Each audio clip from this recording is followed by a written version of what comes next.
Bike ಹಾಗೂ Rajahamsa bus ನಡುವೆ ಅಪಘಾತ ಸಂಭವಿಸಿ ಬೈಕ್ ಸವಾರ ಸ್ಥಳದಲ್ಲೇ ಸಾವನ್ನಪ್ಪಿರುವ ಘಟನೆ ರಂಜಿತಕಟ್ಟೆ ಸಮೀಪದ ಶಿವರಾಜಪುರ ಬಳಿ ಬುಧವಾರ ತಡರಾತ್ರಿ ನಡೆದಿದೆ.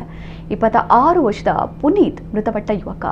ರಂಜಿತಕಟ್ಟೆ ಸಮೀಪದ ಮೀನುಕುಂದ ಗ್ರಾಮದ ಯುವಕ ಕುರುವಳ್ಳಿಯ ಅಂಗಡಿಯೊಂದರಲ್ಲಿ ಕೆಲಸ ಮಾಡ್ತಾ ಇದ್ರು. ತೀರ್ಥಹಳ್ಳಿಯ ವಿನಾಯಕ ಚಿತ್ರಮಂದಿರದಲ್ಲಿ ಡೆವಿಲ್ ಸಿನಿಮಾದ ಸಂಭ್ರಮಾಚರಣೆಯಲ್ಲಿ ಪಾಲ್ಗೊಂಡಿದ್ದ ಪುನೀತ್ ತಮ್ಮ ಬೈಕಿನಲ್ಲಿ ಮನೆಗೆ ಮರಳ್ತಾ ಇದ್ರು. ಈ ವೇಳೆ ರಾಜಹಂಸ ಬಸ್ ಡಿಕ್ಕಿಯಾಗಿ ಗಂಭೀರವಾಗಿ ಗಾಯಗೊಂಡು ಸ್ಥಳದಲ್ಲೇ ಕೊನೆಯುಸಿರೆಳೆದಿದ್ದಾರೆ. ತೀರ್ಥಹಳ್ಳಿ ಪೊಲೀಸ್ ಠಾಣಾ ವ್ಯಾಪ್ತಿಯಲ್ಲಿ ಪ್ರಕರಣ ನಡೆದಿದೆ.